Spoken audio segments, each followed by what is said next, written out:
Amara, Oui. dis-nous, dans ton cas, tu as Oui. des demi-frères et demi-sœurs? Oui, bien sûr. Du coup, un père qui a toujours exercé dans l'enseignement, qui a été instituteur après l'enseignement télévisuel. Donc, partout où il passait à chaque fois, il y avait des demi-frères, il y avait aussi des enfants qu'on a eu à connaître. Nous, comme ça, notre maman, elle a été mariée légalement. Donc, on est né 4, 5, 6 enfants. Donc, à chaque fois qu'on avait des aînés, on avait des grandes sœurs, des grands frères qui arrivaient, c'était pas la même chose. Parce que nous, on vivait chez notre maman déjà à la base. Donc, lorsqu'ils arrivaient, ils se disaient qu'il y avait certainement quelque chose qui avait manqué. Donc, on arrive quelque part à trouver papa. Et on arrive, on voit d'autres enfants à gauche, on voit d'autres enfants là. Donc après, on peut penser qu'en griffe, il y aurait peut-être des jalousies, il peut avoir peut-être certaines rancunes ou bien certaines choses. Pourquoi celui-là, il a un tel objet, un vélo, et nous qui venons d'arriver, on n'a pas ça, ils n'ont pas. Donc déjà, il y avait ce genre, comme on était vieux, on était très jeunes à l'époque, 8 ans, 9 ans, 10 ans. Donc aujourd'hui, où j'ai 45 ans, je me dis, lorsque je regarde tout ça, ça n'en valait pas la peine parce que c'est le même sang, c'est le même père. Aujourd'hui, il ne vit plus.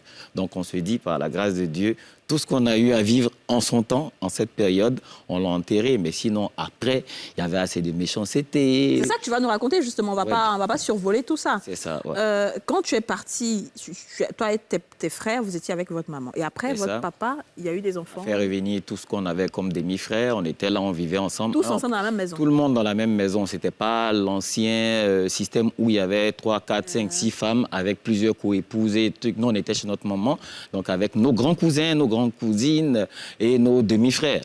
Donc là... C'est un moment qui les élevait tous. C'est là, moment, tout ça, ouais. On supportait, on se disait quoi, tout le monde le sait aujourd'hui, on se dit quoi, Amara était le préféré de sa maman, Massiami. Toi, quoi. Voilà, moi. Donc en faisant du mal certainement à Amara, on allait faire du mal à la dame.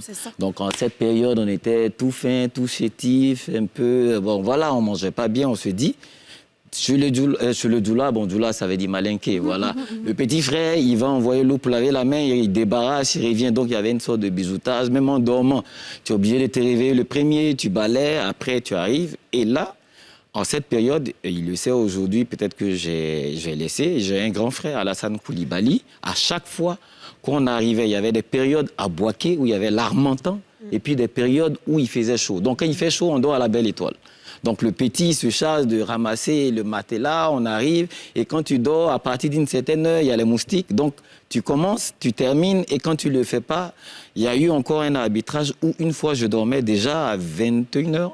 Il y a eu des coups de pied, lève-toi, allons dormir dehors. Donc là, on a dit, via l'aîné qui était là, on est de même père, même mère, qui a dit, tu l'as frappé, mais tu l'as mal frappé. Tu aurais dû le frapper comme ça, comme si c'était un groupement qui était fait contre le petit Amara en son temps. Ouais, en son temps. En termes de relation avec la maman, comment est-ce que la maman a accepté l'enfant des autres? Comment ça s'est passé pour qu'elle réussisse à éduquer les enfants qui ne venaient pas de... En fait. Déjà, la maison était déjà occupée par des cousins qui arrivaient, parce que là, une fois qu'on travaille et que tu es fonctionnaire, il y a la grande famille, il y a une famille nucléaire, il y a une famille élargie, donc tous ceux qui arrivaient...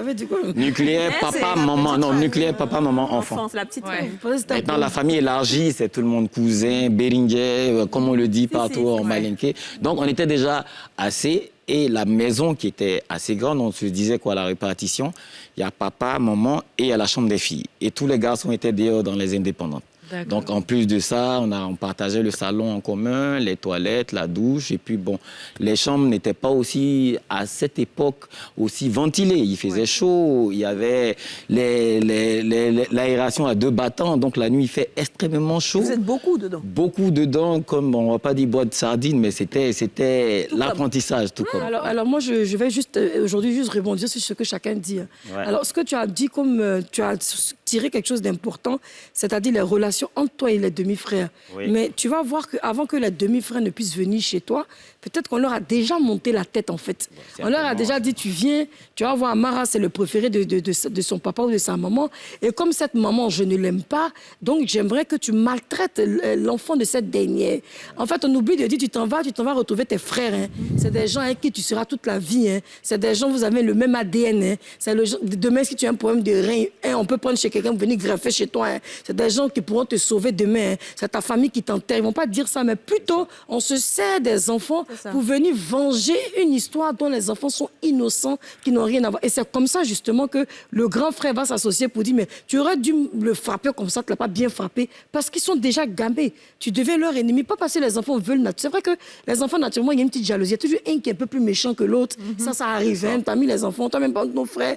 On a toujours un qui est méchant. Mais c'est l'éducation qu'ils ont reçue, les paroles qu'ils reçoivent avant de venir, qui font que quand les enfants arrivent là, ils sont one gam. Comment mais tu sais que parfois, ils n'ont pas besoin... La maman n'a pas spécialement besoin de dire « tu vas là-bas, comporte-toi mal, etc. » Mais toute la rancœur qu'elle a vis-à-vis du papa, elle raconte ça aux enfants, en fait. Votre papa m'a fait ceci, votre papa m'a fait cela, il m'a quitté pour une autre, etc. Ça a monté la tête, oui. Et c'est ce que les enfants vont prendre, eux, innocemment, ils se disent qu'ils ils défendent leur maman, en fait. C'est pas...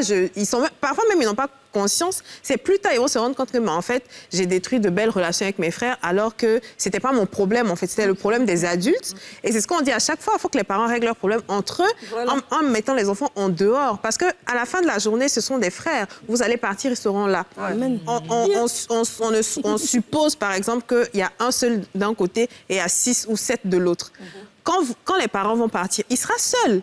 Et les parents ne pensent pas à ça. Ils se disent, bon, ils pensent à leur chagrin, à leur douleur. Et puis voilà, ils jettent les enfants comme ça. Les enfants se détestent, les enfants se haient.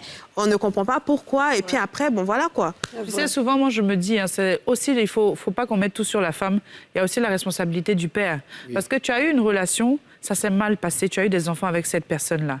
Mais les enfants tu sais qu'il y a déjà une animosité. Et c'est toi qui dois créer un cadre sain pour l'éducation de tes enfants. Si tu sais que tu emmènes tes enfants à vivre avec une autre famille et que c'est difficile, tu les dissocies et puis tu essayes de les faire rencontrer d'une certaine manière, de telle sorte à ce qu'ils puissent s'entendre. Mais vous mettez tout sur le dos de la dame qui est obligée d'accepter les enfants qui viennent de dehors et vous vous attendez à quoi? Et pour renchérir sur ce que tu disais, souvent même les mamans, ne disent même pas forcément beaucoup de choses. Mais les enfants ne sont pas des aveugles. Ils voient la souffrance dans les yeux de leur mère. Et quand ils vont habiter dans une autre maison, ce n'est même pas de leur faute. C'est parce qu'une maman, là, tu as porté. Donc, ils vont forcément, garçons comme filles, toujours s'accrocher à leur maman. Et ils rentrent dans un environnement qu'eux-mêmes, ils ne contrôlent pas. Ce sont des enfants. Donc, la première chose qu'ils vont faire, c'est quoi? C'est penser à leur maman. Mais ma maman même, finalement, elle est là-bas. Moi, on m'a emmenée dans un coin dans lequel je ne veux pas être. Et ça crée des animosités vis-à-vis même de leurs frères, sans que même la mère intervienne. Donc, c'est des choses qui sont quand même assez délicates. Quoi. Je suis d'accord avec toi. Quand tu parles du papa qui doit créer un cadre sain, etc. Voilà, merci, ma soeur. Avant, les parents n'étaient pas dans la discussion avec les enfants.